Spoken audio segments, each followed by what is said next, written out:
Boa noite a todos. É uma grande satisfação estar de volta a Campinas. Eu tive o privilégio, alguns anos atrás, de talvez ter realizado um dos primeiros cafés literários e foi uma gratíssima surpresa imaginar que tantas pessoas pudessem comparecer interessados em história. Nosso assunto hoje aqui, dentro desse programa organizado pelo Renato Janine Ribeiro, de tentar pensar as relações entre as pessoas, de como aprimorá-las através desse conceito que foi criado pelas feministas anglo-saxãs do cuidar do outro, care, né? Eu vou tentar levá-los numa viagem ao passado para nós pensarmos talvez uma das formas mais importantes de cuidado com o outro, que é o amor, que são as relações entre gêneros, as relações entre homem e mulher. Nós hoje vivemos numa sociedade que está fazendo do amor e da felicidade uma verdadeira obsessão. Nós somos quase que obrigados a sermos felizes ou obrigarmos a amar alguém e acabamos banalizando até esse sentimento de amor, uma vez que amamos o nosso parceiro, a nossa parceira, mas amamos também o nosso desodorante, também amamos o carro do ano, também amamos o molho de tomate na massa. Então essas banalizações mostram que esse sentimento do amor e as formas de dizer esse sentimento, ou de expressar esse sentimento, são culturalmente construídas. O amor, embora seja essa coisa inefável, que é extremamente bem descrita pelos poetas, pelos escritores e pelos próprios apaixonados, né?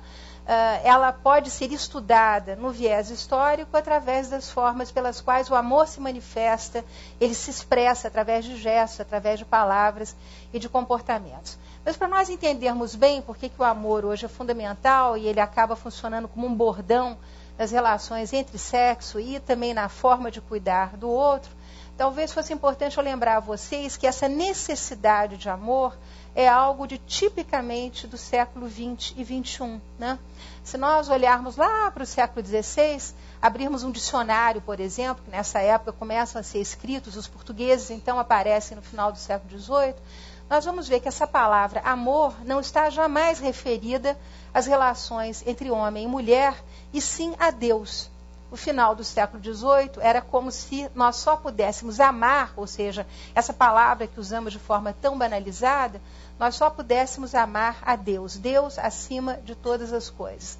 E, portanto, é interessante a gente perceber que esse amor que para nós, volto a dizer, é uma obsessão, ele, para fazer parte das relações entre homem e mulher, teve que enfrentar uma longa aventura, teve que percorrer aí vários caminhos. E por quê? Porque nós imaginamos sempre que nas relações interpessoais, e aí vamos falar um pouco de casamento, né? Os casamentos só se sustentam quando as pessoas estão apaixonadas. Para se casar é preciso estar apaixonado, é preciso amar, a um ponto de que se daqui a 6 meses o meu amor termina, o casamento termina junto. Mas no século XVI, logo depois da realização do Concílio de Trento, em 1535, a Igreja Católica estava especialmente preocupada com a questão do casamento, que havia se institucionalizado, tornado sacramento no século XII.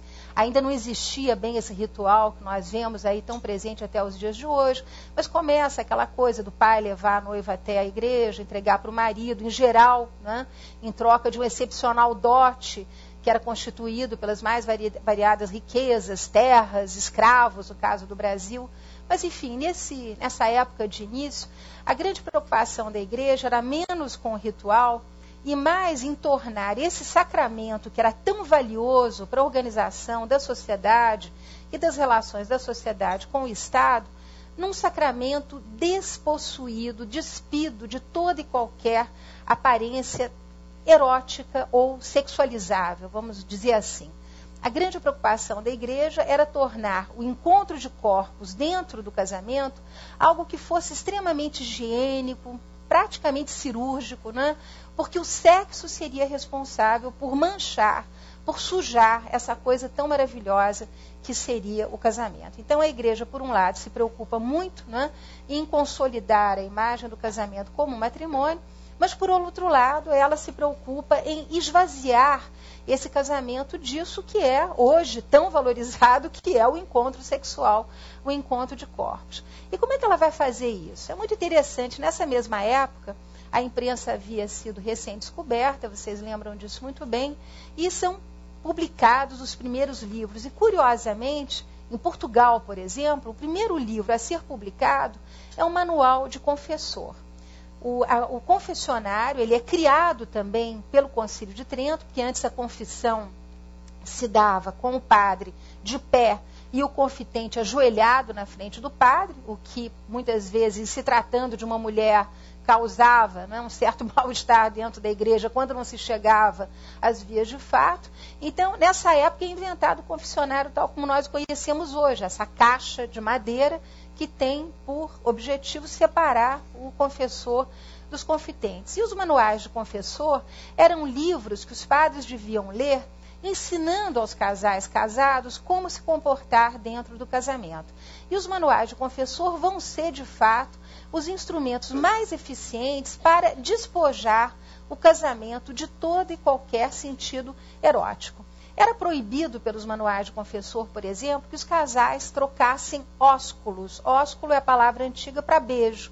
O beijo só era possível na testa de uma criança, aí sim ele seria destituído de toda e qualquer possibilidade de pecado. Era proibido, através dos manuais de confessor, que homens e mulheres tivessem tocamentos desonestos. Esse era o nome que se dava naquela época para isso, que em qualquer revista que a gente vê aí nas bancas de jornal, nos ensina como melhorar as tais preliminares. Naquela época, isso era totalmente proibido. Era completamente proibido o controle da família, ou seja, do tamanho da família. Nessa época, e antes da invenção da camisinha, que obviamente só vai ser difundida na Europa graças aos exércitos de Napoleão, Napoleão venceu várias guerras, inclusive essa, né, do controle da natalidade dentro das famílias, porque foram os soldados de Napoleão que levaram a camisinha em forma de bexiga pela primeira vez por toda a Europa. Mas nessa época, o controle do tamanho das famílias era feito através do coito interrompido. Né? O nome já explica do que se trata, e isso então era pecado gravíssimo considerado pela igreja, porque o fundamental no casamento era que as pessoas tivessem mais e mais filhos. Então, um controle, né, muito exacerbado da sexualidade pela igreja, e a medicina, que nessa época, através dos tratados, os mais variados, vai também mapeando o corpo de homens e mulheres, resolve dar suporte à igreja e dizer que toda forma de paixão, é interessante que a palavra aí passa a frequentar o vocabulário médico, é alguma coisa extremamente comprometedor e que pode levar a doenças as mais variadas e as mais terríveis. As pessoas apaixonadas podiam ter desde dores de cabeça alucinante a hemorroidas, por exemplo, de câncer, né, a, enfim, toda forma de manifestação de asfixia. Acreditava-se, por exemplo, que as mulheres apaixonadas podiam morrer sufocadas, porque os médicos entre os séculos XVI e XVII consideravam que o útero da mulher, no interior do corpo, era o que eles chamavam de animal errabundo, ou seja, alguma coisa que conseguia se locomover dentro do corpo da mulher, e que uma vez que esse útero não estivesse alimentado por um filho anualmente, esse útero poderia subir para a garganta da mulher e sufocá-la. Né? Isso no século XIX vai ser chamado pela psicanálise de histeria. Interessante que a igreja e a medicina sempre de mão dadas na tentativa de controlar as paixões, isso sem contar as miríades de sermões e padres pregadores, né, que sempre consideraram que as paixões era o oceano tenebroso no qual os corações, homens e mulheres, naufragavam. Então, sempre uma desconfiança muito grande do amor dentro do casamento, uma desconfiança muito grande desse encontro que poderia haver erotizado entre homens e mulheres, uma perseguição grande, portanto, a toda forma de sexualidade que faria do casamento isso que nós hoje vemos em qualquer novela das 8 ou das 9, quer dizer, o amor é o encontro dos corações, mas também o encontro dos corpos. Então, durante muito tempo, esse tal de encontro dos corpos não acontecia dentro do casamento. Vocês vão me perguntar, mas acontecia onde? Porque as pessoas nunca deixaram de amar e a poesia, né, desde da antiguidade, canta justamente esse sentimento maravilhoso, como eu já disse a vocês. Essa possibilidade de nós vivermos um matrimônio totalmente destituído de sexualidade, de erotismo, acaba convidando, sobretudo os homens, a viverem a sua sexualidade fora do casamento. E nasce aí, no entender de vários historiadores que se debruçaram sobre aquilo que a gente chama de Ocidente cristão, ou seja, todas as áreas, né, da Europa e das Américas que foram colonizadas pela Igreja Católica, nasce uma coisa que a gente vê com muita tranquilidade até hoje no Brasil, que é a tal da dupla moral, né? Às vezes lá em Brasília aparece alguém com uma amante, já com uma filhinha crescida, batizada, dando mesada para a amante, para filial, né? Porque a matriz está lá, é uma senhora pesada, já passada nos anos, muitos filhos, netos. Então essa dupla moral, ela funcionava, né, muito bem no sentido de manter o matrimônio como lugar exclusivo da procriação, né, onde os homens procuravam as suas companheiras para ter filhos, né, e ali fora, na rua, com as concubinas, com as amásias, que são os nomes que aparecem nos processos que a gente vê no século XVIII, as concubinas que muitas vezes têm uma vida muito mais agradável do que a da própria mulher, né? Ali então é vivida a paixão sem peias, é vivido esse amor erotizado que nos dias de hoje nós consideramos que deve andar de braço dado com o sentimento. Muito interessante nós imaginarmos que a igreja consegue impor esse projeto, né? Sobretudo em áreas de colônia. E a gente percebe isso nitidamente analisando a documentação, por exemplo, do século XVI, das visitas da Inquisição do Santo Ofício ao Brasil. Vocês sabem que a Inquisição vem ao Brasil não só para perseguir heréticos, judeus, protestantes, né, ateus, mas vem também para perseguir os chamados crimes ligados, né, ao uso do corpo, ao uso dos prazeres, ao uso da sexualidade. Então eles perseguem, por exemplo, os sodomitas. Eles perseguem, por exemplo, os bígamos, né? E é interessante que quando a gente olha um pouco os processos de sodomitas, a gente vê que era muito comum que homens e mulheres tivessem relações, né, como era condenado pela igreja, com desperdício de sêmen, porque essas relações não eram para ter filhos, era para ter prazer. Era muito comum, por exemplo, que homens muito mais velhos usassem crianças de 10, 12 anos para ter relações sexuais. É óbvio que a noção de pedofilia nem existia nessa época. E eles nem eram processados por ter relações sexuais com crianças. Eram processados por terem desperdiçado seu sêmen numa relação anal, numa relação sodomítica. Então, é curioso, porque a gente percebe nesses processos dos séculos XVI e XVII um grande desprendimento das pessoas com relação a essas regras da igreja. Mas à medida que a igreja vai se implementando no Brasil, que ela vai multiplicando as suas capelas, que as ordens, né, imigram da Europa para cá, vêm fazer as suas escolas, vêm catequizar, à medida que a igreja tem uma presença mais constante, o que a gente percebe já no final do século XVIII? Que os casais têm uma preocupação enorme com o uso dos seus corpos, que muitas mulheres preferem se separar dos seus maridos a ter qualquer tipo de relação sexual que não fosse prescrita pela igreja. A gente vê nos vários processos que estão aí dormindo nos arquivos das cúrias metropolitanas, o número de meninas que pedem, né, casadas muitas vezes aos 13, 14 anos, que pedem aos seus maridos para esperar até os 18, 19 anos para terem as primeiras relações sexuais, né? Elas não querem ter as relações antes de passar pela menarca, porque elas entendem que relações sexuais têm que ser sinônimo de filho, de gravidez e de família. Então nós temos aí esses primeiros 300 anos de colonização, uma presença massiva da igreja, definindo, né, qual é o lugar do coito, onde é que as pessoas devem se encontrar. E nós temos aí, por conta da colonização e por conta, sobretudo, da grande mobilidade das populações masculinas, uma situação muito curiosa, né, que às vezes lembra as situações que nós encontramos hoje nos estudos do IBGE.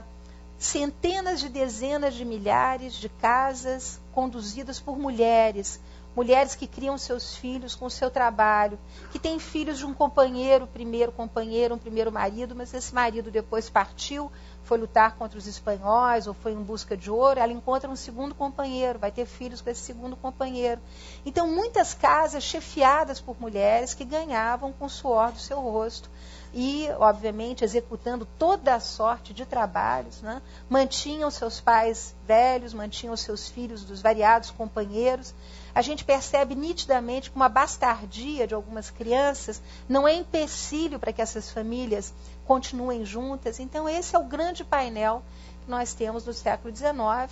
Casamento praticado pelas elites, um casamento que é sempre sinônimo de bens, de troca de terras, de presença de escravos, né, de ampliação, muitas vezes, do poder que um potentado local teria num determinado território, porque aí casando, né, com a filha do seu vizinho, ele aumenta o número de terras, aumenta o número de escravos, aumenta, sobretudo, a sua influência naquela área. Nós temos ainda rincões no Brasil onde esses potentados continuam agindo assim. Então é interessante a gente perceber que esse é o caldo, né, que de alguma maneira vai dar sustância, como se diz no interior, para a dupla moralidade do brasileiro e de brasileiras que nós vemos até hoje. Seriam elas tão santinhas assim ou não seriam santinhas de pau oco? A gente sabe que os adultérios femininos foram tão praticados quanto os adultérios masculinos. É óbvio que as mulheres tinham muito mais dificuldade em encontrar os seus amantes, em ter encontros amorosos, mas a gente encontra muita cartinha de mulher casada, ainda com uma letra do século XVIII, chamando o seu amante de meu bem da minha alma, né, de meu coração. Então é bonito a gente reconstituir essa história amorosa através desses pequenos registros. E nós sabemos que as mulheres adulteravam, sim, e que os conventos femininos eram os locais onde essas mulheres eram internadas pelos seus maridos, quando eles não preferiam matá-las e matar os seus amantes, que era a maneira mais fácil de resolver o problema, mas muitas mulheres eram internadas nesses conventos e ali, obviamente, condenadas a passar o resto das suas vidas. Mas é interessante também como os arquivos nos falam, não é, da relação apaixonada que um marido, mesmo traído, numa sociedade patriarcal que preferia não matar a sua mulher, poderia continuar tendo com ela. Lá no Instituto Histórico e Geográfico do Rio de Janeiro, por exemplo, há uma correspondência belíssima do indivíduo que, depois de ter sido traído várias vezes pela sua mulher, a interna justamente no convento de Santa Teresa, mas pedia por bilhetinhos todo dia, né, que ela deixasse a tramelinha da porta aberta, que ela estendesse a mão através das venezianas da janela para que ele pudesse tocar na mão dela. Então é bonito a gente ver como, apesar de todas essas circunstâncias, o amor ainda está muito presente. E no caso da correspondência desse casal, é tão mais interessante quanto nas cartas de amor, esse marido traído e apaixonado fala sem nenhum constrangimento do quanto ele deseja a sua mulher e de quanto no meio da noite ele muitas vezes se acorda, segundo ele, elevado com saudades da companhia da sua esposa. Então é interessante como essa associação entre casamentos que deveriam ser desprovidos de paixão, muitas vezes as normas não se impunham e as pessoas então podiam viver mais livremente, digamos, a sua paixão física. No século XIX, o que nós temos? Nós temos o crescimento das cidades no Brasil, sobretudo das grandes capitais, uma vida urbana mais cheia de lazer, mais cheia de eventos, né? Mas apesar da consolidação dessa vida urbana, com festas, o aparecimento da ópera, o aparecimento da música, dos teatros, quer dizer, botando homens e mulheres mais na rua, curiosamente, essa sensação, né, de burguesia que vai ser importada da Europa começa a se implementar no Brasil. As pessoas têm desejo de ter uma vida burguesa, elas vão se instalando em casas que têm cada vez mais recursos. Eu lembro aos senhores que entre os séculos XVI e XVII, essa promiscuidade da vida familiar e da vida conjugal era também muito grande. A maior parte das casas tinha 1 ou 2 cômodos. As mulheres dormiam muitas vezes em camarinhas trancadas. A cama onde dormia o casal era um artefato raríssimo. As camas só começam a chegar no Brasil realmente a partir do século XIX. As pessoas dormiam em redes, dormiam em esteiras, muitas vezes para ter relações sexuais, sabiam que teriam mais privacidade fora de casa do que dentro de casa, sendo olhados o tempo todo por crianças, por escravos. Então, a privacidade muitas vezes se dava mais fora de casa do que dentro de casa. Mas no século XIX tudo isso tende a mudar, justamente com a reforma das cidades. Eu lembro que a família monárquica portuguesa migra para o Rio de Janeiro. O Rio de Janeiro começa a ganhar sobrados, começa a ganhar janelas, começa a se abrir, a se oxigenar. As pessoas passam a ter uma vida dentro de casa, a importar mobiliário comprado na Inglaterra, a importar bibelôs vindos da França. As mulheres começam a se enfeitar, graças aos cabeleireiros, graças aos dentistas. Eu lembro que até então todo mundo perdia um dente, ficava sem dente ficava, né? E feio ficava. Então é curioso como a estética também vai se aprimorando graças a essa vida burguesa no século XIX. Mas isso melhorou a relação entre os casais? Tudo indica que não, né? Nós sabemos que o grande lugar de encontro de homens e mulheres continuava a ser a missa dominical. Há uma deliciosa descrição do historiador Luiz Edmundo sobre o encontro dos jovens no interior da igreja. Ele conta com muita verve o que era o encontro do gavião e da pomba, que era o nome que se dava na época para a pomba, era a jovem casadoira, e o gavião, obviamente, era o indivíduo que estava ali de olho na pomba. Então, diz ele que nos domingos, exatamente como a gente vê nas gravuras de Rugendas e de Debré, e aquela fila, o pai na frente, a mãe, depois a filha casadoira, depois os outros irmãos, depois todos os escravos. E aí, na hora de entrar na igreja, o gavião vinha correndo e aplicava no pedacinho de braço que a mulher deixava de fora, que era exatamente esse pedacinho, o beliscão mais violento que ele pudesse dar. Aí esse beliscão se chamava na época de mimo de Portugal. Era exatamente através desse beliscão e fazendo ele o mais violento possível que o gavião conseguia demonstrar para a pomba, né, que ele tinha interesse ali naquela pombinha. Eu lembro a vocês que as igrejas naquela época não tinham eletricidade. A maior parte delas eram construções toscas. Em Minas Gerais e no Rio de Janeiro, sobretudo, havia a tentativa de criar aquele clima barroco. E o barroco justamente convidava o quê? A introspecção do fiel, a de que ele ficasse ali no escurinho, batendo no peito, pensando nos pecados dele. Só que quando misturavam homens e mulheres, esse tal escurinho servia, segundo vários viajantes que passaram aqui pelo Brasil, para coisas bem mais divertidas do que pensar nos pecados, né? Era um momento, portanto, em que os mimos de Portugal se proliferavam. Na hora de botar a mão dentro da bacia de água benta, todo mundo ficava ali se apertando. Davam-se também muitas pisadelas no pé, que era também uma forma do homem mostrar para a mulher que adorava aquele pezinho de Cinderela. A gente vai ver que no século XIX o lugar do desejo é o pé da mulher. E não faltam manuais de confessor que temem o dia da sexta-feira da paixão, momento em que todas as velas da igreja eram apagadas, obviamente, para todo mundo ficar pensando ali no Cristo morto, e muitos casais preferiam usar as capelas laterais literalmente para ter relações sexuais, né? Eu lembro a vocês que a relação sexual nesse período, a gente hoje em dia, obviamente, vê na televisão, vê no filme, todo mundo lá, ai, ai, ai, ai, durante horas, mas naquela época, exatamente porque não havia praticamente higiene e havia muita roupa, as relações sexuais, daquilo que a gente pode depreender nos documentos de época, eram relações muito breves, destituídas de todo e qualquer erotismo, né? Então era realmente ali uma coisa rápida, por isso a igreja, no momento de apagar as velas, servia até para ter relações sexuais. Mas o século XIX não só é o momento em que gaviões e pombas só se veem de muito longe, o beliscãozinho era a última lembrança que aquela menina poderia levar para casa daquele indivíduo com quem ela um dia poderia sonhar. Porque realmente quem decidia casamento, e vai ser assim até o início do século XX, era o pai da menina. Quer dizer, era ele que diria com quem que ela vai casar. Não sei se vocês lembram daquele romance, O Tempo e o Vento, do Érico Veríssimo. Logo nos primeiros capítulos, tem a história da mãe do Rodrigo, que é a figura principal.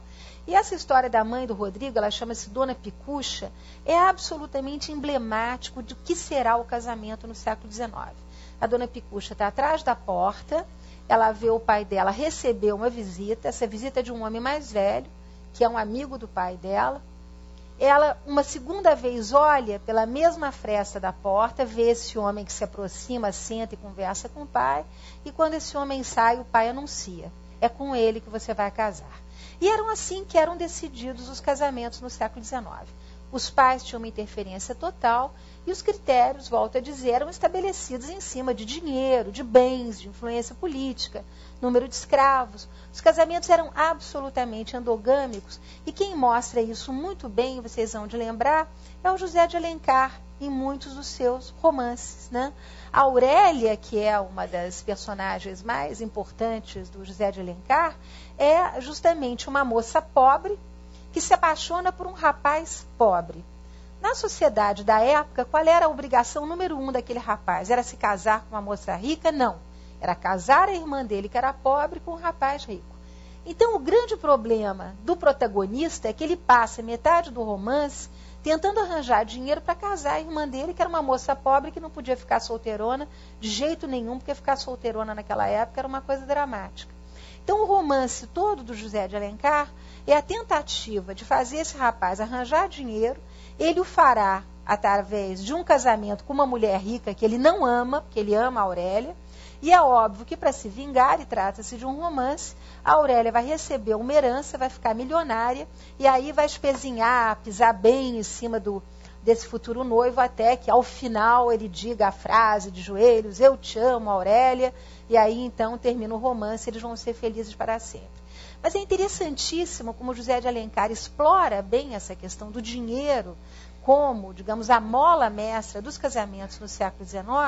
Ele está escrevendo por volta de 1850, 60, mas quando o Machado de Assis vai escrever sobre casamentos e vai escrever sobre esse personagem fascinante que é a Capitu, o que ele vai mostrar? Ele vai fazer a crítica dele de outra maneira. Ele vai mostrar que o casamento por interesse é a fonte do mais absoluto e profundo tédio que pode existir entre homem e mulher. Um casamento feito por alianças puramente familiares leva o casal à infelicidade. Então, esses dois grandes autores da nossa literatura vão mostrar quais são os efeitos nefastos desse casamento feito por interesse, onde nós já sabemos não há sexualidade, não há amor, mas há casamento. É interessante que a medicina, nesse período, vai mapeando também os comportamentos de homens e mulheres.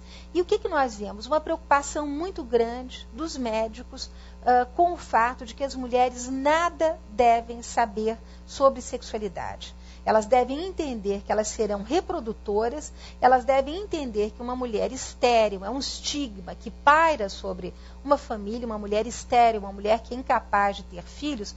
E naquela época, obviamente, a medicina não estava avançada bastante para imaginar que o homem poderia ser estéril. A culpa era sempre da mulher, né? Ele poderia até depois fazer filhos com outra e assim satisfazer ou não a sua vontade de ter uma família. Mas a culpa era sempre da mulher.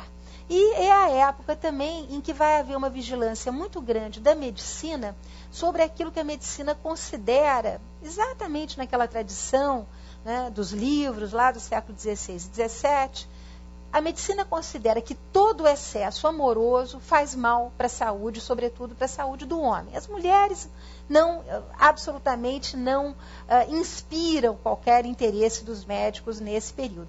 Eu lembro vocês que o clitóris feminino foi descoberto no século XVI e ele do século XVI até praticamente o século XIX desaparece da literatura médica. Quer dizer, as mulheres não têm prazer, esse é um assunto que não interessa, o que interessa é a reprodução. Então a medicina recomendava, por exemplo, e há inclusive tabelinhas, né, muito criteriosamente pensadas, em quantas vezes um homem poderia ou deveria ter relações sexuais para justamente não se esgotar. O grande problema era preservar o sêmen da mesma maneira que numa sociedade burguesa o homem deveria preservar os seus bens, o seu capital, o seu dinheiro. Então essa economia do sêmen é uma coisa típica do século XIX e é muito interessante. Dos 20 aos 30 anos, tudo bem, 3 vezes por semana pode.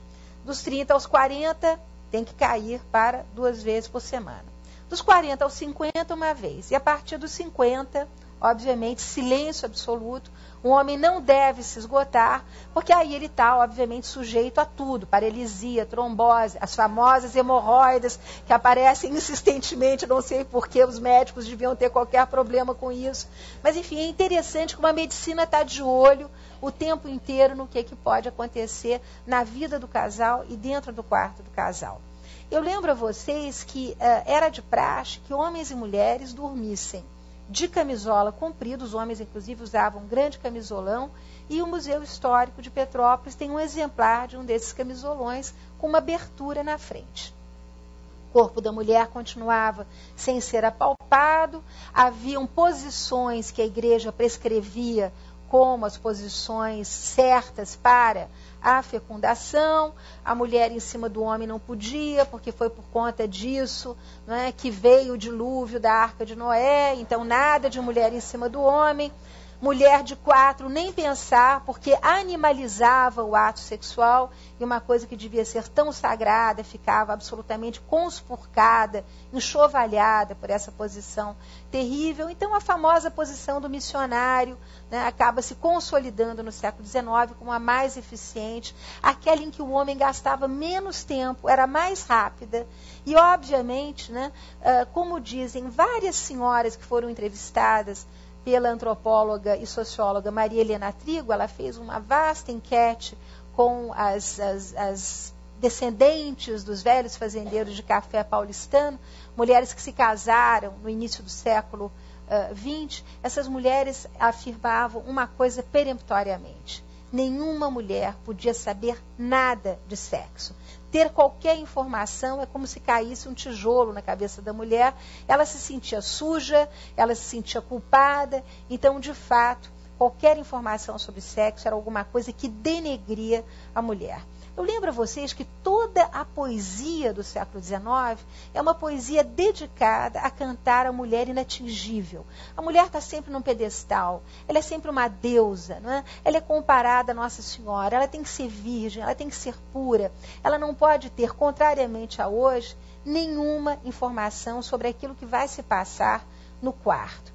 E o que era o quarto no século XIX? Alguém tem alguma ideia? Primeiro lembro a vocês que a cama tinha sido recém-introduzida. O quarto era o templo da procriação.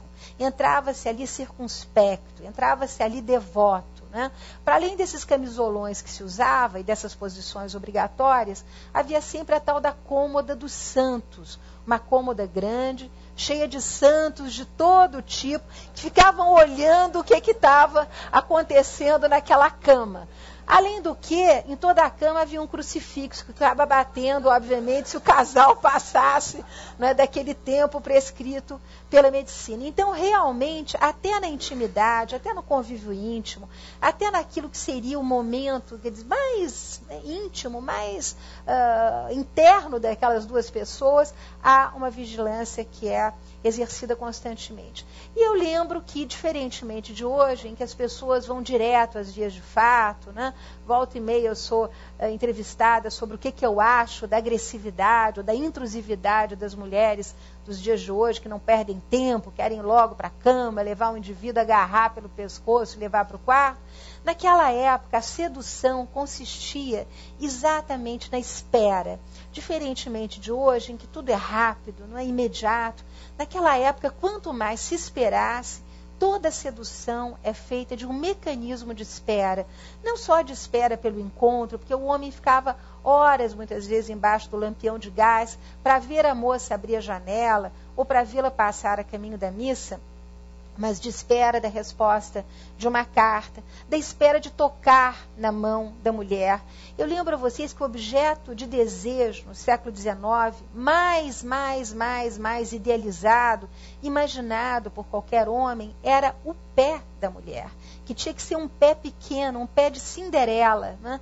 E calçar o sapatinho na mulher era a possibilidade de antever ou de imaginar o percurso que o homem teria que percorrer até chegar aonde lhe interessava. Mas há centenas de contos sobre o pé feminino. Joaquim Manuel de Macedo tem uma história absolutamente romântica do inglês que se apaixona pelo pé de uma costureirinha francesa na Rua do Ouvidor. Todos os poetas do século XIX cantam o pé da mulher porque era a única extremidade visível, os pés e as mãos. Só que as mãos estavam sempre cobertas de luva. E mesmo no momento em que as mulheres dançavam a valsa com seus pares, elas estendiam a mão. Vocês já devem ter visto isso no cinema várias vezes, né? O indivíduo ficava assim e ela pousava a mão enluvada como se estivesse com certo nojo daquela mão masculina. Isso tudo fazia parte desse ritual de sedução, onde a mulher não se dava a ver nunca, onde havia uma certa perversão nos milhares de botões daquela roupa que ela vestia, mais o corcelê, mais a anágua, quer dizer, tudo era feito para afastar qualquer intimidade, qualquer contato. E no século XIX o erotismo residia exatamente aí, ele morava exatamente nessa espera, na possibilidade de um dia as pessoas se encontrarem. Não é à toa que o Dom Pedro II vai ter paixão pela Condessa de Barral, que era uma mulher bem mais velha do que ele, e esse amor foi alimentado durante uma vida inteira pela troca de correspondência, por visitas ocasionais. Quer dizer, ninguém tinha pressa de ir para um motel, né? A pressa era justamente em receber uma carta, em receber uma mensagem.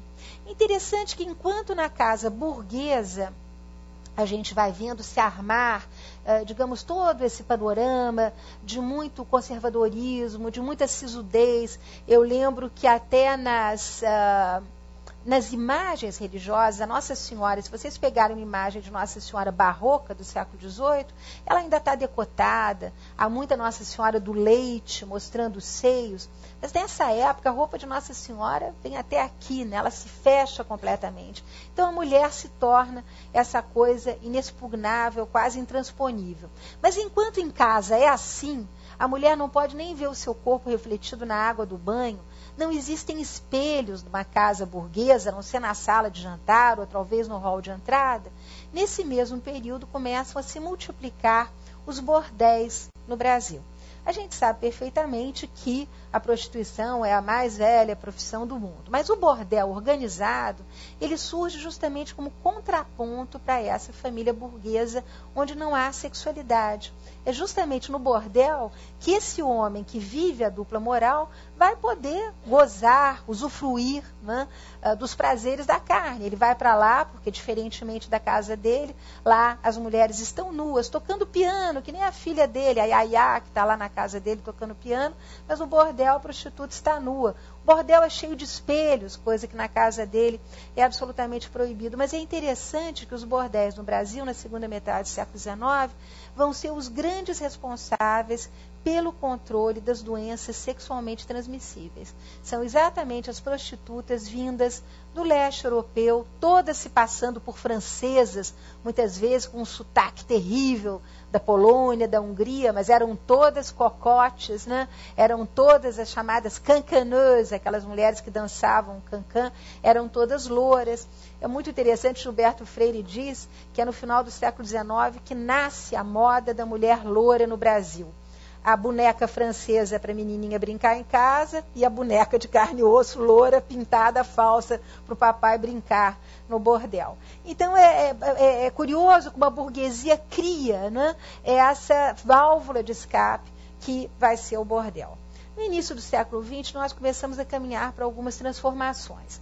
Primeiro, uma preocupação muito grande de médicos, não só com a chamada sifilização do brasileiro, uma preocupação enorme com doenças sexualmente transmissíveis, como na época do governo Getúlio, nós vamos ter a introdução, pela primeira vez nesse país, dos manuais de educação sexual para jovens. Há uma preocupação em educar moças e rapazes, as moças para continuarem como procriadoras, mães de família, e os rapazes para terem mais informações sobre 3 fantasmas, né, que assodavam a imaginação dos médicos naquela época. O primeiro eram as doenças sexualmente transmissíveis, o segundo, a masturbação, é a época em que se inventam, inclusive, cintas para os rapazes, enfim, calçolas para que eles não consigam tocar o próprio sexo. Eu lembro a vocês que no passado, e sobretudo nas áreas rurais, a iniciação sexual dos rapazes se fazia muito cedo no Brasil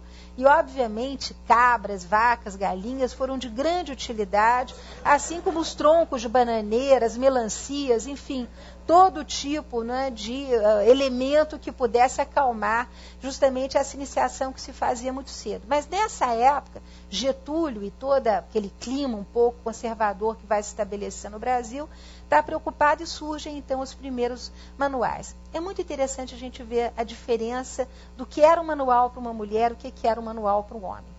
O manual do menino, ele podia começar a ler aos 12, 13 anos, trazia desenhos muito precisos do que eram os órgãos sexuais masculinos e femininos, do que fazer com eles, toda a atenção com a masturbação, que poderia, para variar, degenerar em doenças terríveis, inclusive um certo retardamento, grande preocupação com o homossexualismo, há todo um discurso sobre a questão do homossexualismo masculino, chamado uranismo, né, que também está presente na medicina nesse período. Então, os meninos ali adestrados e conhecendo as informações desde cedo. O manual das meninas, elas só podiam ler aos 18 anos e se estivessem comprometidas, senão era assunto absolutamente proibido.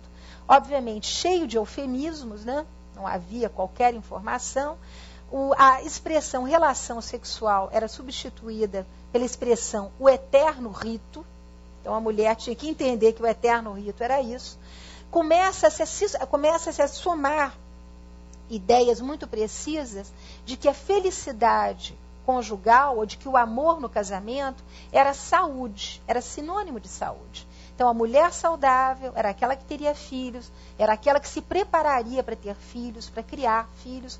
E, obviamente, um número enorme de revistas femininas explicando como é que os casais deveriam se comportar. Eu não trouxe aqui, porque o nosso tempo é muito escasso, mas é divertidíssimo a gente ler as revistas desse período, como Querida, ou então as primeiras revistas O Cruzeiro, que trazem sempre um correio sentimental, em que aquelas pessoas que ali escreviam admoestavam carinhosamente: não interrompa seu marido quando ele estiver lendo o jornal.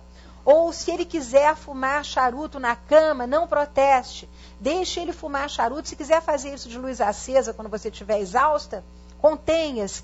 Então é muito interessante que uma mulher ainda nos anos 40, 50, era convidada a aceitar tudo que o marido impusesse, quisesse, sem nenhuma reclamação.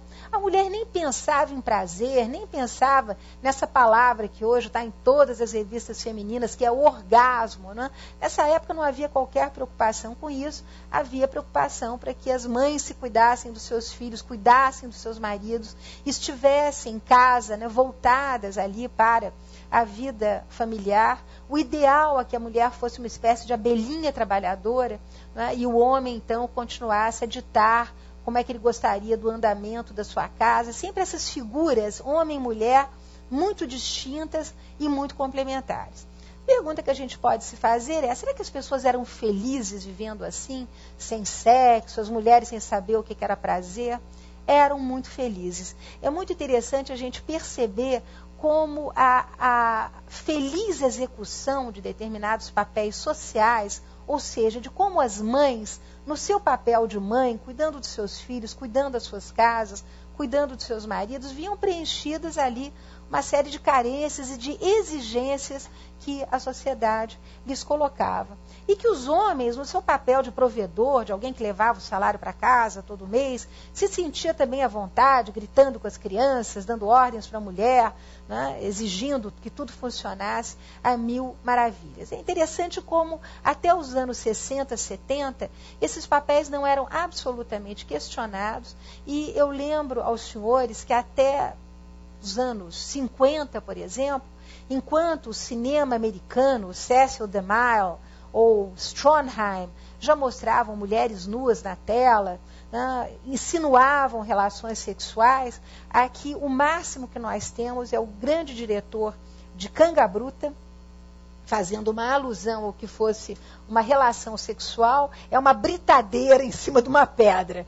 Quer dizer, só para mostrar a vocês que esse assunto sexo, mulher nua, gente na cama, continuava sendo absolutamente colocado debaixo do tapete. O que nós sabemos também, a partir de entrevistas feitas, é que até os anos 50 era muito comum que homens e mulheres fossem para a cama de pijama e camisola, né, e que tudo se fizesse de luz apagada. Quer dizer, não havia absolutamente essa coisa desse exibicionismo que nós temos nas imagens dos dias de hoje. Exibicionismo esse que ganhou muito também graças às academias de ginástica, graças às cirurgias plásticas, né?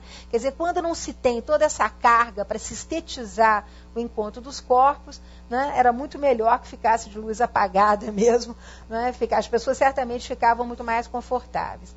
A gente começa a ver algumas modificações a partir dos anos 60. A gente sabe que a pílula anticoncepcional, ela chega ao Brasil nos anos 60, mas ela realmente vai se democratizar a partir dos anos 70.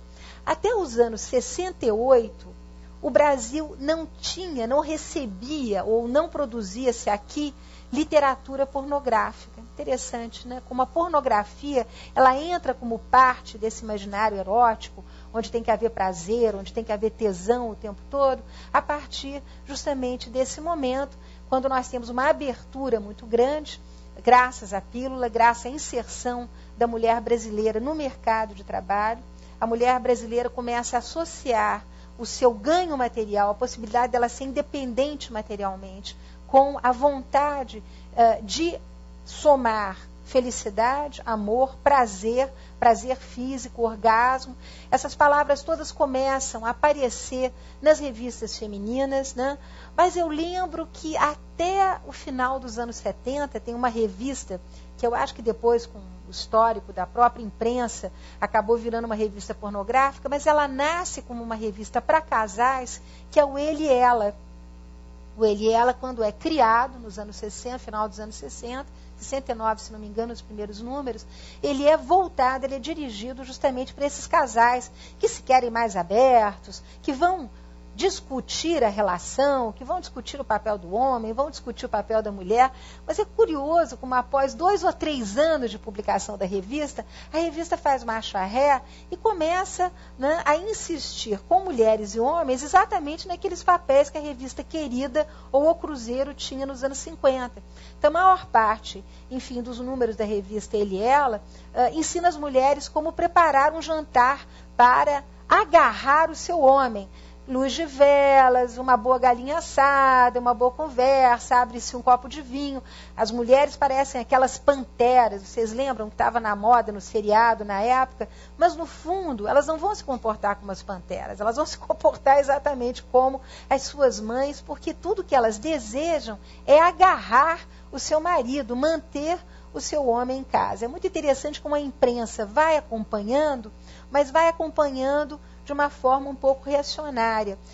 Os anos 80, por exemplo, que são de grande abertura para os movimentos de minoria, sobretudo os movimentos gays, a revista Ele e Ela tem também um comportamento muito ambíguo, libera, não libera, é errado, é doença, vamos discutir isso, mas nunca realmente com a tal abertura desejada. É interessante que a novela vai bombardear também os brasileiros com uma série de exemplos que vão sendo lentamente adotados. Quem se lembra de Mamãe Dolores, Albertinho Limonta, aquelas primeiras novelas, né, sabe perfeitamente que o beijo na boca era algo reservado para o final da novela, era alguma coisa que, como no cinema americano, selava o happy end, selava, né, ali o fim de toda a história. Ora, a partir dos anos 80, a gente vê introduzida nas novelas uma série de questões, né, que estão sendo colocadas pela sociedade. Por exemplo, a gravidez fora do casamento, no caso dos irmãos Coragem. Tudo bem que tudo termina mal para aquela menina que engravida fora do casamento, porque tem o lado moralista sempre. mas as questões estão aparecendo. Nos anos 80, Malu mulher emancipada, que ganha o seu dinheiro, que está entediada no casamento, que vai à luta, né, por uma vida melhor. É curioso também como o sexo vai invadindo as novelas. Se antes era impossível, né, que essa coisa se manifestasse visualmente, a partir dos anos 80, uma série de metáforas vão sendo introduzidas. Roupas pelo chão, como canta o Roberto Carlos, travesseiros virados, depois uma mãozinha que fica abrindo e fechando, feminina, para mostrar que está tudo indo muito bem. Enfim, é curioso como esses dados todos vão sendo introduzidos nessa gramática amorosa das novelas e vão, obviamente, mudando o comportamento dos casais brasileiros. As mulheres agora ganhando dinheiro, cada vez mais focadas na sua liberação. Há vários estudos feitos pelo IBGE que mostram que a partir dos anos 90, em que as mulheres começam a ocupar massivamente postos de trabalho, são elas que começam a pedir o divórcio primeiro, quando elas não estão satisfeitas. Uma vez que elas têm, né, a liberdade de ganhar dinheiro, e tem também associado a isso todo esse bombardeio de imagens que as convidam a ser felizes, elas agora não querem mais dividir a sua cama ou a sua casa com alguém que vai praticar a dupla moral, mas elas querem, ou elas também, poder usufruir das benesses da dupla moral, ou elas vão em busca de um companheiro, né, que seja, enfim, mais fiel. Essas questões todas, então, começam a invadir as revistas femininas, começam a invadir os programas de televisão, começam a invadir as fotonovelas, e nós temos aí, talvez, uma grande, enorme transformação nos comportamentos, nos mores, né?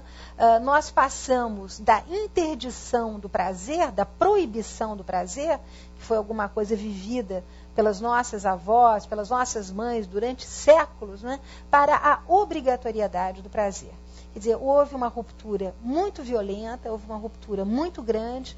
Eu lembro que a partir dos anos 80, com a introdução do canal a cabo, e a CNN foi absolutamente pioneira nesse sentido, o Brasil começa a ser bombardeado também com imagens que vêm do exterior e que passam para os casais padrões de comportamento completamente diferentes daqueles que nós tínhamos até os anos 60, até os anos 70.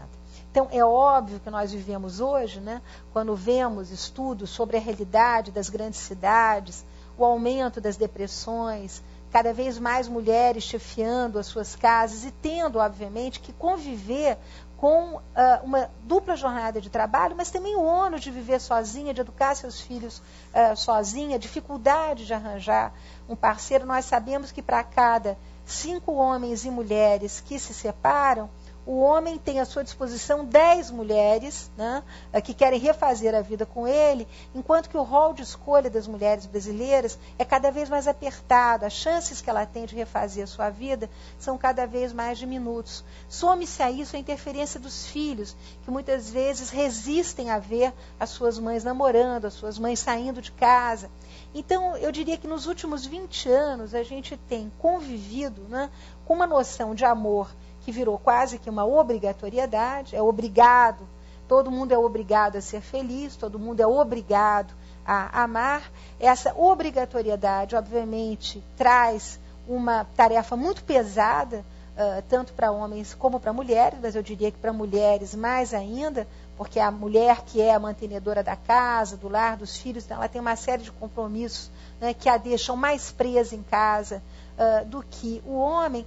E essa virada tão violenta começa, inclusive, a atingir os nossos adolescentes, que hoje têm toda uma gramática amorosa, de ficar, né, de aos 12, 13 anos, dar o máximo de beijos que se pode numa festa. Quer dizer, a gente começa a ver agora psicólogos, psicanalistas preocupados com os desdobramentos que essa rápida fratura, essa rápida mudança que nós vimos se acelerar no século XX, da qual nós poderíamos falar mais também agora no nosso bate-papo, né? De que maneira isso interferiu na família, de que maneira isso interfere nas relações homem e mulher, nesse conceito de cuidar, quer dizer, quem está cuidando de quem, quando há uma luta pela sobrevivência, quando as pessoas têm que fazer tanto esforço, quando as pessoas estão sozinhas, né?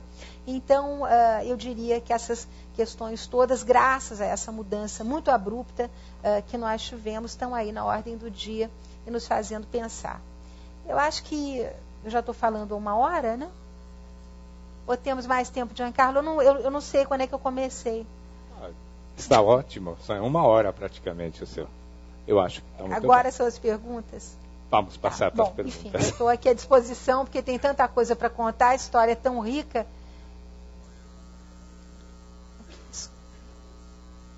Não é depois das perguntas? É melhor, né? Eu tomei a liberdade, desculpem, pode parecer falta de modéstia, mas não é não, é simplesmente desejo de fazer com que as pessoas leiam mais história. Eu tenho escrito muitas biografias históricas, e eu trabalhei com 2 casais que representam muito essas questões que nós aqui discutimos. O primeiro é a Condessa de Barral. Eu fiz a biografia dela, foi uma mulher absolutamente notável, uma abolicionista, quando nem se falava em abolição de escravos, uma mulher que viveu a cavaleiro entre 2 culturas, a cultura europeia e a cultura brasileira, e eu tive acesso a uma documentação fantástica que fala muito dessa grande paixão que Dom Pedro II tem por ela, mas é bonito porque é uma paixão na qual, como eu digo, o Dom Pedro II aparece como um homem normal e ela como uma mulher, exatamente como cada uma de nós. Eu brinco, inclusive, que parece que Dom Pedro II está de pijama o tempo todo no livro e ela de bobs na cabeça, porque isso é um casal que discute, né, as questões do dia a dia, e é uma história de amor belíssima, porque é uma história de amor que atravessa uma vida. Até o final da vida, Dom Pedro II foi absolutamente apaixonado pela Condessa de Barral, e depois que ele fica viúvo, que ele vai para Paris exilado, ele se permite colher flores todo dia no jardim, botar à porta do quarto da Condessa de Barral, ou ele se permite prosaicamente, como qualquer civil empobrecido, ficar esperando no banco da praça, na cidade de Cannes, no sul da França, pela Condessa de Barral, que vai chegar no seu carro. Então é uma história muito bonita de um casal que vive um amor de primavera, outono e inverno, talvez um tipo de sentimento que inspire muita nostalgia nos dias de hoje. E a outra história é uma história de amor absolutamente fogosa, impressionante. É a história do Dilermando de Assis, o homem que, para se defender, matou o Euclides da Cunha. É a história da paixão que esse homem teve por uma mulher, que era a Ana da Cunha, uma mulher 11 anos mais velha do que ele, que o conheceu quando ele tinha 12 anos de idade, num colégio interno aqui em São Paulo. E é, a meu ver, a história do que uma sociedade patriarcal faz com seus homens. Porque a gente sempre pensa que numa sociedade patriarcal as mulheres apanham, as mulheres levam a pior, as mulheres perdem a sua dignidade, mas nós nunca nos colocamos na pele de um homem na sociedade patriarcal. E uma sociedade patriarcal é terrível, com aquele homem que não consegue ganhar dinheiro, que não consegue manter o seu emprego, que é corneado. É interessante como essa coisa do corno não é tratada no Brasil. Tamanho silêncio que existe sobre esse tema. Só o Lupicínio Rodrigues, quando ele vai cantar o samba de raiz, é que ousa falar, né, na dor de cotovelo, na história do abandono, que no mais é um silêncio terrível, né? Porque o homem brasileiro, eu digo sempre, ainda não se estudou isso, mas ele deve sofrer tanto ou mais do que a mulher brasileira na sociedade patriarcal. Então tem 2 livrinhos aqui que depois a Bárbara vai sortear. Então vamos, Giancarlo. Mas que privilégio, né? Que delícia ouvir a Meredith Priore, né? Com essa projeção histórica desde o Mimo de Portugal até hoje, né? Eu acho que nós temos material suficiente para fazer perguntas sobre perguntas sobre a intimidade, o cuidado, se o cuidado é feminino ou não. Então, não tenham medo. Levantem a mão, serão atendidos na ordem e façam perguntas breves, por favor, objetivas, de maneira que a maioria das pessoas possam participar. Aguardem 1 segundo só, que a câmera chegue até vocês e o microfone também, porque nós estamos gravando tudo isso. Inclusive, está sendo retransmitido na internet. Obrigado. Pode? Oi, Marie. Boa noite. Meu nome é Pedro. Gostei bastante das informações que você passou para a gente. E eu fiquei com uma dúvida aqui. Bom, primeiro deixa eu falar que nos anos 60, tinha... Você falou de literatura pornográfica, né? Tinham as revistinhas do Carlos Zéfiro, que a gente comprava nas bancas lá, sem perder o número. E tinha também uma revista que chamava Fair Play, acho que era carioca. Mas a minha pergunta é a seguinte, você falou... Eu entendi pelo seu discurso que a religião e a medicina estiveram lado a lado durante muito tempo, durante muitos séculos. Em algum momento isso deixou de ocorrer. Eu gostaria que você pudesse localizar esse momento na história e os eventos que levaram a isso acontecer, né? Pedro, eu te agradeço. Eu ia muito bem lembrar. Desculpa, não quero te interromper, termina. Mais uma coisa que você falou foi que os bordéis lá dos anos do século XIX foram bons para a limitação das doenças venéreas. Eu queria que você não explicou exatamente por quê, como isso ocorreu. Verdade. Desculpe, gente, há tanta coisa, a gente fica com esse reloginho imaginando que o tempo está passando e às vezes, obrigada, Pedro, de lembrar que eu não mencionei isso, é que as prostitutas europeias, elas tinham mais conhecimento sobre as questões higiênicas do que as brasileiras. São elas que vão introduzir no Brasil os primeiros cuidados higiênicos. Elas trazem esse conhecimento e não só trazem o conhecimento das doenças, como são elas que vão ensinar aos brasileiros um certo erotismo, dos quais eles eram totalmente despossuídos, né? Eu não sei se você lembra daquele belíssimo livro do Mário de Andrade, Amar, Verbo Intransitivo, que é a história de um poderoso barão de café que traz uma governanta, aspas, alemã, para introduzir sexualmente os seus filhos a essa arte, que é a arte do amor, que nesse momento começa a ganhar uma erotização cada vez maior. Os bordéis realmente têm verdadeiros palcos montados, com cenas de nu, com peças, né? A partir dos anos 30 nós vamos ter também a aparição do teatro rebolado, teatro de revista, que vai também introduzindo uma erótica nova. São sempre companhias estrangeiras que trazem para o Brasil, e essa exposição do corpo, do erotismo, é rapidamente apropriado pelos brasileiros, que depois dão a sua tradução. Eu achei legal você ter lembrado também do Carlos Zéfiro. O Carlos Zéfiro matou a fome aí de muito rapaz e, obviamente, acompanhou a adolescência, mas você sabe que ele não é o primeiro? Entre 1910 e 1916, nós vamos ter no Rio de Janeiro uma publicação que é absolutamente pioneira, chamada O Rio Nu. E o genial desse jornal, O Rio Nu, é que a maior parte das matérias, que eram também absolutamente votadas para a questão do erotismo e da sexualidade masculina, eram escritas por homens. E eram os leitores que mandavam os artigos para o Rio Nu. Então, é curioso que depois o Carlos Zéfiro vai aproveitar várias das histórias publicadas no Rio Nu. Boas Entradas, O Homem Cavalo, e por aí afora, são sempre a mulata debaixo da cama do padre. São sempre histórias interessantes que vêm lá de trás e que vão ser reapropriadas. Agora, o problema é que enquanto os meninos liam a revista, o Almanaque do Carlos Zéfiro, catecismo, que era chamado, né? O catecismo, que ele era pequenininho para os caras botarem no bolso, as meninas liam a Madame Delis, a coleção rosa e verde, né? Então você veja que são perspectivas completamente diferentes. Isso tem a ver com a sua outra questão. Quando é que a medicina rompe com esse padrão mais ortodoxo? Nessa mesma época em que o Carlos Zéfiro está publicando os catecismos, as meninas estão lendo a Madame Delis, entra um blockbuster aqui no Brasil, que é um livro, eu não me lembro exatamente do título, mas é alguma coisa sobre o matrimônio do Dr. Van den Velde. É óbvio que o Dr. Van den Velde é um holandês, não seria um brasileiro nem um português, né? E o Dr. Van den Velde, ele tem uma preocupação enorme em explicar, através de gráficos, inclusive, que a relação sexual, ela não pode ser uma questão de posse. Ele diz isso até muito poeticamente. Ela tem que ser alguma coisa compartida por homens e mulheres. Então a gente começa a perceber que a questão do prazer em comum, a questão do casamento alimentando uma relação mais igual, ela só chega no Brasil a partir desses anos 40, Se bem que nós temos, nessa mesma época, muitos médicos brasileiros insistindo que a mulher não deve saber nada, de que prazer não é com a mulher, que o negócio é reproduzir, é ter filhos, mas nós já começamos a receber uma literatura médica internacional, que vai ser traduzida para o português de Portugal e lida, circular aqui no Brasil, que, volto a dizer, publicado aqui no Brasil só a partir de 68. Né? E, portanto, nessa década de 50, que a medicina também muito inspirada por toda a psicanálise, né? Nós temos, nessa época, Reich escrevendo, temos Havelock Ellis, que escreve nos anos 30, já falando em orgasmo feminino.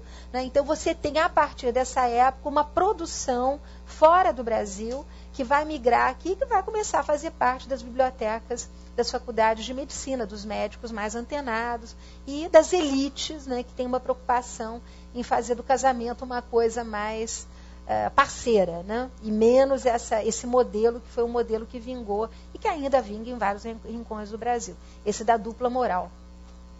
Obrigada, Pedro, pela sua pergunta.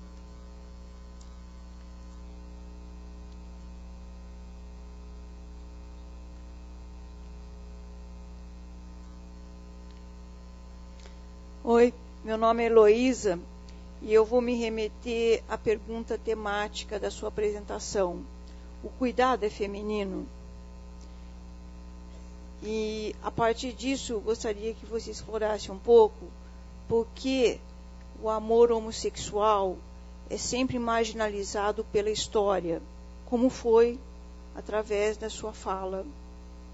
É verdade. É porque, mais uma vez, Heloísa, me perdoa, é tão pouco tempo, mas no meu livro História do Amor no Brasil, eu tenho capítulos inteiros mostrando não só a terrível perseguição da Igreja entre os séculos XVI, XVII e XVIII, contra esse amor que eu chamo amor entre iguais, e a partir do século XIX, toda a campanha da medicina, inclusive chamando os homens de antifísicos, de uranistas, quando nós sabemos que as comunidades gays, sobretudo as masculinas, estavam organizadas e muito bem organizadas desde o período colonial. Nós temos uma série de informações a partir dos processos da Inquisição que revelam o cuidado que os casais homoeróticos tinham entre si, de trocar presentes, de se dar abrigo mutuamente, de se namorar através de bilhetes que eram trocados, toda a terrível perseguição movida contra as mulheres, mas havia um olhar de tamanha infantilização do corpo da mulher que os inquisidores raramente eram capazes de imaginar, né, que as mulheres tivessem prazer entre elas. Então eles se limitam a achar que aquilo são jogos infantis. É como eles diagnosticam a maior parte, né, das homossexuais femininas com os quais eles têm contato entre os séculos XVI e XVIII. Os casais homossexuais, é curioso, as mulheres, há pouquíssimos trabalhos feitos sobre a história das homossexuais mulheres, mesmo porque elas foram horrivelmente reprimidas até, certamente, os anos 60, 70. Os filhos eram arrancados a essas mães, as famílias eram as primeiras a acobertar o homossexualismo das suas filhas, ou, enfim, das suas mães, e, portanto, essa é uma história de muito silêncio. É preciso chegar aos anos 80, os primeiros movimentos gays, as primeiras associações feministas, para que o homossexualismo feminino se definisse publicamente, quer dizer, houvesse uma interlocução entre a sociedade e o homossexualismo feminino. Os homens, é muito interessante que nos anos 60, eles vão acompanhar, anos 60 e 70, exatamente esse padrão que nós vamos ver, por exemplo, nas revistas femininas. Né?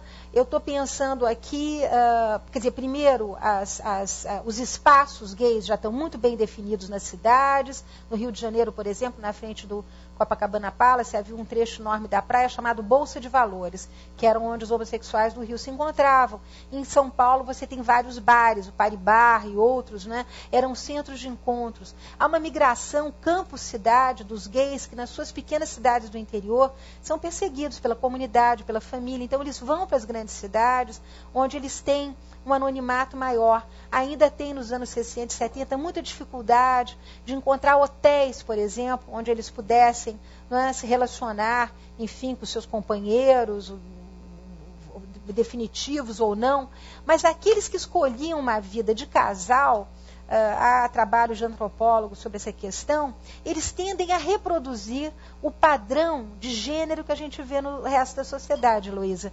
Por exemplo, a dupla bicha-bofe é uma dupla que vai, digamos, atravessar os anos 60, 70 e 80. A bicha era sempre o homossexual mais voltado para as coisas da casa, a domesticidade, o arranjo do lar, as compras, a cozinha. O bofe era o Carlos Massaranduba, que ia chegar, né, para fazer justamente para possuir a bicha, exatamente no mesmo modelo que homens e mulheres tinham nesse período. Nós sabemos que hoje, por exemplo, nos grandes encontros, e eu participo sempre dos congressos sobre AIDS, a recomendação é de que não há mais limites, quer dizer, todos são bissexuais e podem exercer sua sexualidade, os jovens, sobretudo, da maneira que lhes aprouver. Quer dizer, acabou essa definição de papéis que era muito rígida, Heloísa, até os anos 70, 80. Isso nos últimos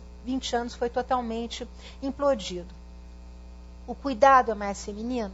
Essa é uma pergunta que eu acho que daria até um novo encontro, porque se nós formos olhar os manuais de casamento que já existiam em Portugal desde os séculos 17 e 18, o papel da mulher é o de cuidar, né? E é o de cuidar não só porque imagina-se que ela tinha uma disposição dada pelo seu sexo e pela maternidade para cuidar da progenitura, mas havia uma responsabilização por parte da igreja de que a mulher fosse a correia transmissora de valores dentro da casa. Era pela mãe. Aliás, eu digo sempre que as mulheres elas ganharam muita emancipação, mas elas perderam muitos papéis. Porque uma mãe, até os anos 30, 40, ela cuidava dos seus filhos doentes, ela administrava, digamos, os casamentos dos seus filhos, era ela quem provia os seus filhos de valores, de aconselhamentos, né? Isso tudo hoje foi substituído. Você tem desde a pedagoga até a fonoaudióloga, até o professor de esportes, quer dizer, esses papéis que estavam concentrados na mulher até os anos 60, 70, hoje são divididos com uma série de profissionais e de especialistas. Então, nós poderíamos imaginar que a mulher hoje, ela não cuida da mesma maneira que a mulher dos anos 50, que não cuida igual a mulher do século XIX, e muito menos igual a mulher do século XVIII, que era pai e mãe, era pãe, né? Porque os homens iam embora, elas ficavam sozinhas, tinham que administrar. Quer dizer, hoje os cuidados são divididos com profissionais. Então, eu acho que quando nós falamos dos cuidados hoje, e há quem diga, inclusive, que nós somos, sabemos, né, que nós temos papéis de gênero que definem a mulher na sociedade, com características de mediação, de diplomacia, de interação, e que o homem, então, tem um papel mais intrusivo, mais autoritário, e que esses papéis de gênero é que hoje dariam à mulher suporte para ela cuidar melhor, né? Se nós formos olhar para trás, nós cuidamos, mas nós cuidamos diferente, porque nós cuidamos junto com uma opção de gente que está cuidando com a gente, certo? E no passado isso tudo ficava concentrado numa única mulher. Todos esses cuidados com a saúde, com os valores, com a religião, com a língua, né? Eu lembro que nós somos um país de imigrantes. Os casamentos endogâmicos no Brasil, eles duraram até os anos 20 e 30, entre japoneses, né? Entre judeus, entre italianos e espanhóis, que muitas vezes preferiam casar entre si, porque era uma maneira de preservar valores familiares, língua. Então, é curioso como essa coisa do cuidar está presente, mas vai se adaptando aos novos tempos.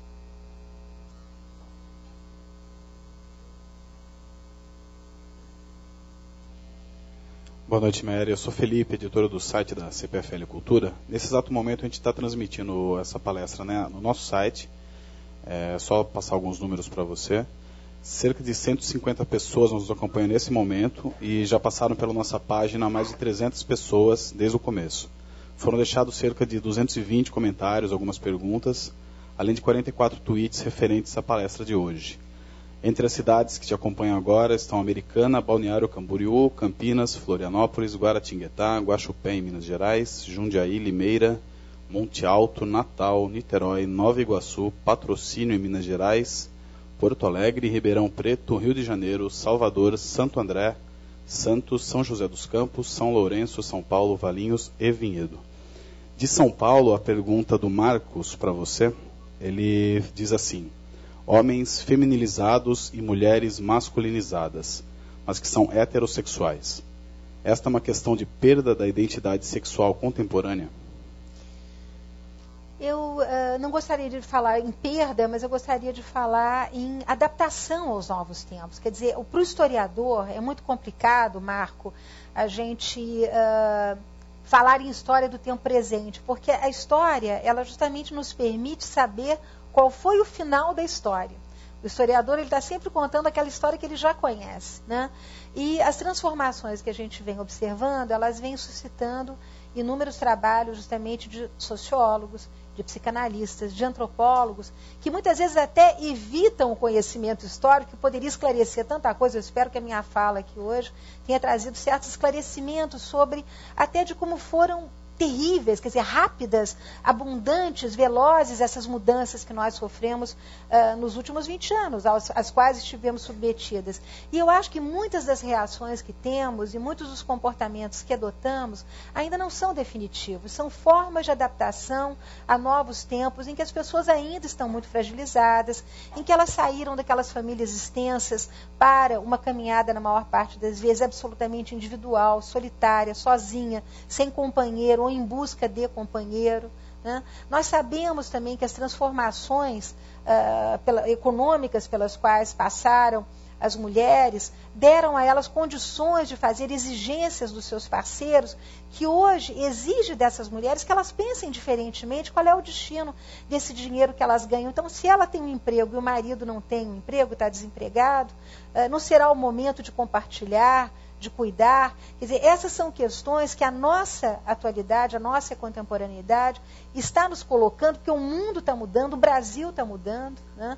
E nós temos que correr velozmente atrás dessas mudanças, tentando nos adaptar. Então eu entendo que muitas dos comportamentos que por vezes chocam, são absolutamente contraditórios com os valores que nós recebemos dos nossos avós, eu penso que eles devem ser um pouco interpretados à luz da velocidade das mudanças. É preciso a gente analisar o que é resistência a essas mudanças e o que é adaptação a essas mudanças. Mas eu acho que isso só o tempo dirá, né? Eu não tenho dúvida que entre os jovens há uma nostalgia muito grande da delicadeza dos tempos passados. É óbvio que no tempo dos nossos avós e dos nossos pais havia uma delicadeza nas relações que hoje está perdida. Eu sinto que há essa nostalgia e a gente sabe que em países como os Estados Unidos, por exemplo, já há grupos de jovens que preferem casar virgens, que preferem esperar o casamento para conhecer sexualmente o seu parceiro, preferem ter iniciação sexual juntos, né? Essa questão da fidelidade conjugal está sendo recolocada. Então a gente vê que já há reações, inclusive extremas. Para muita gente isso é voltar atrás, mas para muita gente isso é também resistir e procurar uma solução que traga mais felicidade, traga menos solidão, traga menos fugacidade nas relações amorosas. Mais 3 cidades se manifestaram aqui nesse minuto: a Hortolândia, Brasília e Barretos. Veio uma pergunta que a pessoa não se identificou, mas a pergunta é a seguinte: ela diz assim: a mulher lutou muito para ter o corpo livre. E a pergunta é se o mercado estético moderno não está escravizando esse corpo novamente. Eu tenho até escrito muito sobre isso, dizendo que o nosso chador não é o véu preto, né, das islâmicas, mas é o espelho. Eu acho que a mulher brasileira ela realmente está completamente fascinada pela sua própria imagem e com isso ela tem deixado, talvez, de meditar ou de pensar melhor no que seria o seu papel de cidadania. E eu acho que um dos grandes problemas que nós temos na nossa sociedade é o fato da mulher brasileira ser profundamente, se não mais machista e patriarcal do que os homens. A gente esquece, mas são as mulheres que não querem que os seus maridos lavem a louça, que os seus filhos façam a cama. Quando as namoradas brigam com seus filhos homens, a namorada é sempre uma piranha, uma desqualificada. São as mulheres brasileiras que gostam de ser chamadas de tudo que é comestível, gostosa, docinho. São elas, inclusive, que valorizam as imagens mais vulgares, né, de mulheres fruta na televisão. Então, eu acho que nós estamos vivendo um momento de grandes transformações e que deveria fazer as mulheres brasileiras refletirem um pouco melhor sobre qual o seu papel para cuidar ou para ser mais cidadã, porque ao mesmo tempo que elas estão esposando uma série de transformações que, inclusive, as permitiram se apaixonar pela sua própria imagem. A gente sabe que o Brasil é um país campeão de cirurgia plástica, a gente sabe que todo mundo luta permanentemente contra a balança ou contra o envelhecimento. Ninguém quer ir, como eu digo, para o país das cabeças brancas, né? Está todo mundo sempre ali com o pé no freio. Mas a verdade é que essas transformações todas não vêm sendo acompanhadas de uma reflexão. Quer dizer, não é mais importante a gente ter educação, não é mais importante a gente ter um comportamento mais cidadão. Quer dizer, a agenda da mulher brasileira vai continuar sendo, né, a de ser a gostosa, de ser o docinho, de ficar parecida com a mulher melancia. Não sei, eu acho que essa é uma questão que não tem sido bastante, que não tem estado presente o bastante na fala das mulheres que podem se manifestar.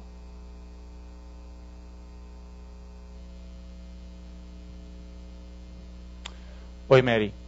Meu nome é André Bordignon e apesar da emancipação feminina nos últimos anos, nas últimas décadas, a gente percebe hoje ainda que a gente vive uma obrigatoriedade do casamento, principalmente no mundo feminino, né?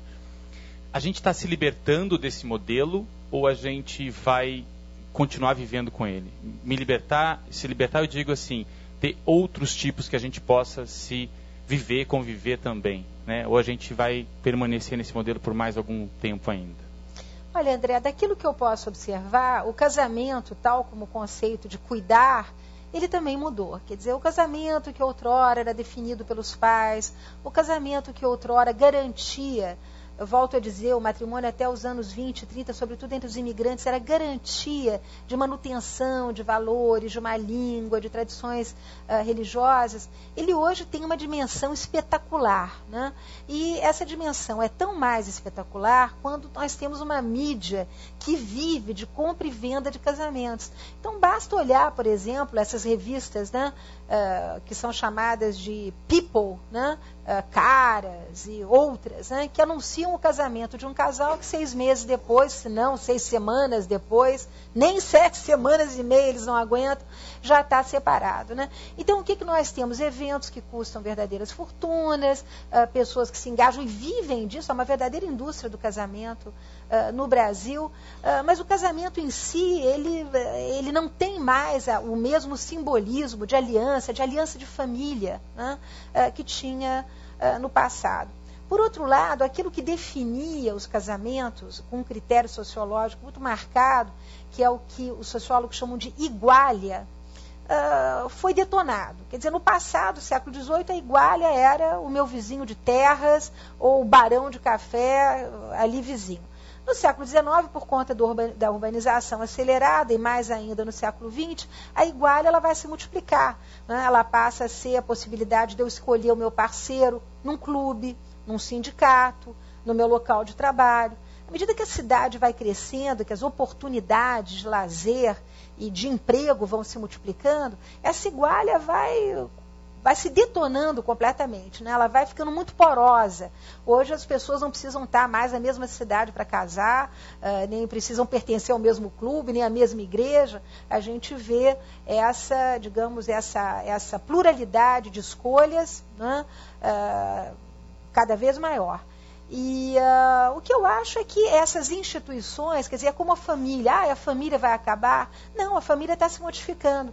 A família que era patriarcal, sobretudo em determinadas regiões do Brasil, passa a ser nuclear no século XIX. Hoje é a família mosaico, mas ela continua uma grande guardiã dos valores, né? As coisas vão mudando, elas vão adquirindo uma fisionomia nova, mas elas, curiosamente, continuam existindo. Eu acho que o casamento, de uma forma caricatural hoje, porque nós temos justamente essa mídia em torno do casamento, ele talvez esteja assumindo características totalmente diversas daquelas que significaram para os nossos antepassados. Mas eu acredito que ele vai permanecer, porque ainda é um valor social, ainda tem um valor simbólico na sociedade muito grande. Bom, tem mais perguntas? Alguém que gostaria de fazer perguntas? Mais alguém? Passamos então para a internet, é isso? É a última.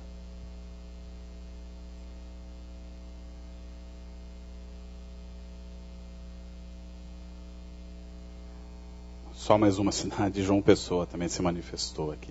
A Glaucia Oliveira, ela afirma a noção de que pelos tempos o cuidado feminino revela uma certa opressão. E ela te pergunta se o cuidado não deveria ser compartilhado. Em que medida você acredita que há a possibilidade de que as relações se transformem? Eu sou uma otimista, então eu obviamente acredito e acho, já vejo nos jovens uma modificação muito grande nesses papéis que eram tão rígidos e que a Glaucia identificou a opressão feminina, e de fato esse cuidado excessivo durante séculos e totalmente nas costas da mulher deve ter punido a muitas delas, se bem que eu volto a insistir, esses papéis sociais também davam muita satisfação às mulheres, quer dizer, não é só ver o lado negativo, é preciso ver o lado positivo também. Mas eu acho que os jovens hoje, por força das circunstâncias, da inserção complicada no mercado de trabalho, da possibilidade das mulheres também estarem desenvolvendo o mais variado tipo de profissão que muitas vezes as deixa fora de casa, elas podendo ser substituídas pelo companheiro. Eu acho que entre os jovens há uma relação de pais com filhos que também foi muito modificada. Essa coisa autoritária que nós vimos até os anos 50, 60, tende a desaparecer. Há uma presença cada vez maior dos pais em torno da criação dos filhos. Então eu acho que sim. Eu acho que também os meios de comunicação não só apontam as questões mais caricaturizáveis, do casamento, dessas relações que tem que passar pela mídia, mas apontam também questões positivas. A gente vê mais e mais pais que cuidam dos seus filhos, mesmo separados, mesmo divorciados, estão ali presentes, estão na porta das escolas, empurrando os carrinhos, homens fazendo compras no supermercado. Eu acho que nós estamos passando por uma enorme transformação. Eu acho que o nosso único compromisso deveria ser maior com a educação, sobretudo das mulheres, das meninas, né? Meninas que hoje vêm engravidando, sobretudo em áreas muito pauperizadas. Eu moro no Rio de Janeiro, onde esse combate à gravidez infantil tem se revelado muito pouco bem sucedido. E as meninas, então, aos 10, 11, 12 anos, já têm um filho com o chefe do tráfico que vai morrer daqui a 6 meses, então elas têm que arranjar um novo companheiro para protegê-las. E essa é uma cadeia de miséria e de pobreza da qual eu tenho visto as pessoas escaparem com muita dificuldade. Então eu acho que ser otimista nesse país, mais do que acreditar em amor ou em casamentos felizes, ou se eles vão durar ou não, eu acho que é a gente acreditar na capacidade das pessoas se educarem melhor, meditarem mais sobre o papel que elas têm que ter como cidadãos, engajados, obviamente, com a melhoria desse país, seja através de um novo cuidar, de um cuidar que se traduza no cuidado com o vizinho, com o velho, com a criança. Mas eu acho que nós estamos num momento em que nós temos que pensar mais o futuro que desejamos para o Brasil e também pensar mais a nossa participação individual ou coletiva nesse futuro através de uma agenda mais construtiva que valorize a educação. Não adianta o governo estar criando milhares de universidades, milhares de escolas, se a sociedade brasileira não esposar a ideia de que a educação é fundamental. E isso, no Brasil, infelizmente, a gente ainda não vê mães perguntarem para os seus filhos qual é o nome da sua professora, qual é o seu dever de casa hoje, vamos fazer esse dever juntos, ou nas férias, vou pintar a escola que está precisando de uma mão de tinta. Quer dizer, enquanto nós não tivermos esse compromisso passando pela educação, eu acho que vai ser gogó e vai ser campanha política, e disso a gente está até aqui, está aí nas ruas. Eu acho que a gente precisa realmente mudar individualmente para mudar o país. Acho que terminamos esse caso.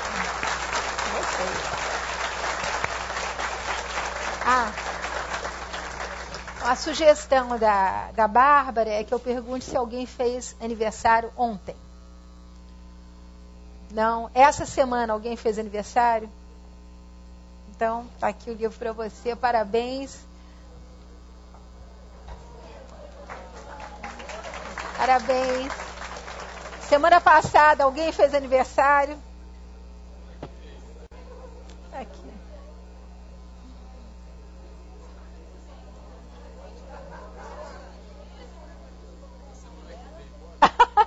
Eu devia ter trazido mais, né? Mas criou até um constrangimento. Eu achei que estaria dando uma colaboração. Tudo de bom, viu? Obrigada, felicidades.